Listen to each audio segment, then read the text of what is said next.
All right. Someone asked me about.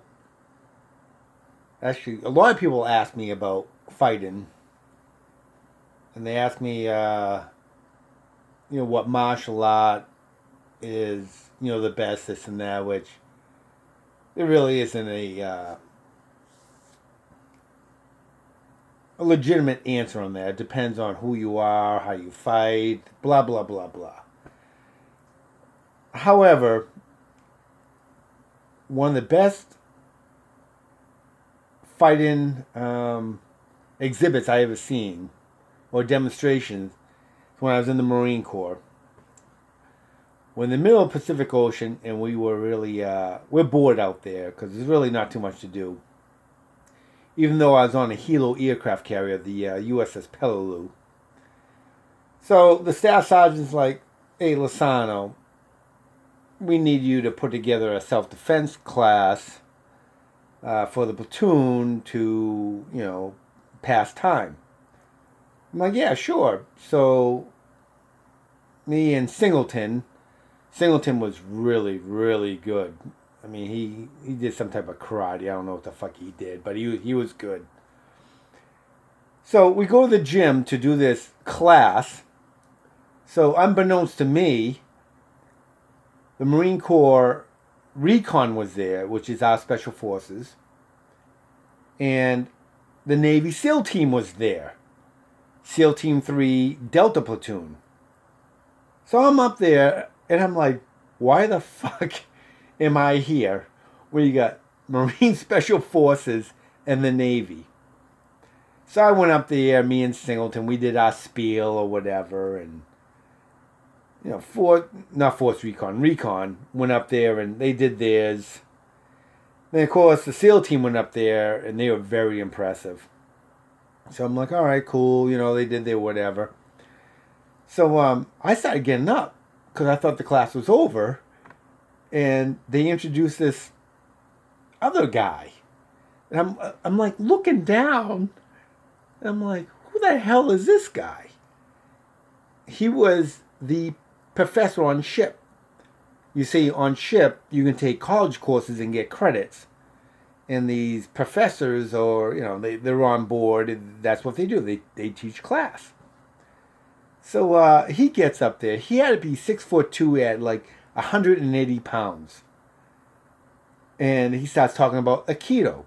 Now, back in the 80s, Aikido wasn't popular yet.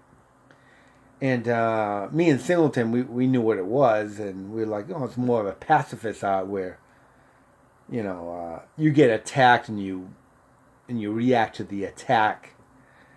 So he gets up there, he says his spiel, he's some whatever master, and he goes, I need 3 volunteers from the audience. And he says their goal is to get up and just throw them down to the mat. Like basically just throw them to the floor. So he picks 3 guys, and one of them was my friend Tom Reaney, a bodybuilder. His arms were huge. But he knew how to fight. I mean, he was definitely not a slouch. I mean, he was a U.S. Marine.